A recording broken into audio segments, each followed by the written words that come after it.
For the first time sa NBA history ay mayroong fill-in player na magcha-champion. Ito ngay walang iba kung hindi itong si Jordan Clarkson o kaya itong si Dylan Harper. Ano nga ba naging komento ni Dylan Harper mga boss patungkol nga sa pagre-representa sa Pilipinas? Kaka-proud lang talaga to mga boss para nga sa mga Pinoy fans sa NBA.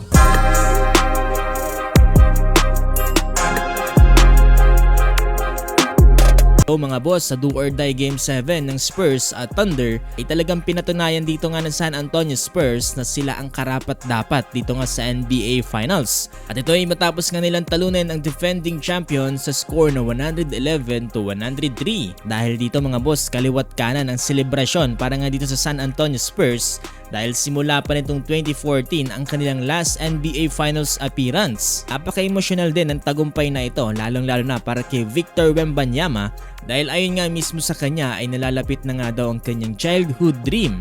At ito nga yung mga boss ang makapaglaro nga dito sa NBA Finals. Ang kita rin natin mga boss ang emosyon dito nga ni Victor Wembanyama matapos nga nilang manalo dito. Pero ito mga boss ang isa pa sa mga pinakadapat nating abangan sa magiging NBA Finals. Dahil kung sino man ang manalo nga dito sa New York Knicks o kaya dito sa San Antonio Spurs ay siguradong meron ng fill-in player na magiging NBA champion. Sa NBA Finals kasi ngayong taon mga boss ay maghaharap ang dalawang Filipino-Americans. Para sa New York Knicks, nandyan itong si Jordan Clarkson. Kilalang kilala naman natin mga boss no dahil sa pagre-representa niya dito nga sa Gilas Pilipinas, dito nga sa international stage.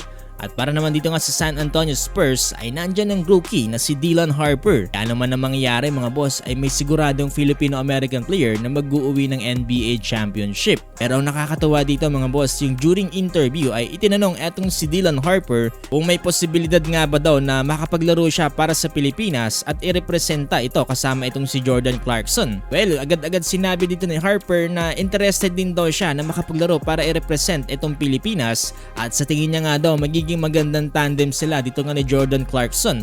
At lalong-lalo na nga daw para i-representa kung saan nga daw siya nagmula. Pero sa ngayon mga boss ay nakafocus nga daw itong si Dylan Harper dito nga sa NBA Finals. I think my focus is just on these next games, this next series, but obviously it's a blessing to represent the Philippines and where I'm from. So I think me and Jordan Clarkson do a great job of doing that.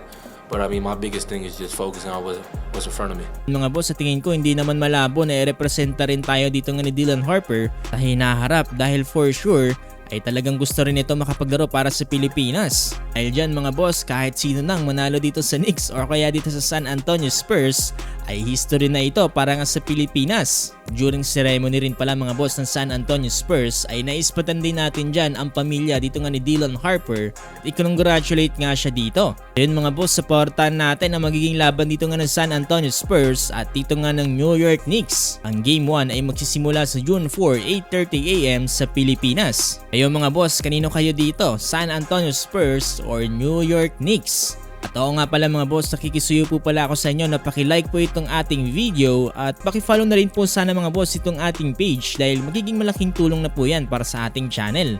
Maraming salamat po talaga sa inyo mga boss.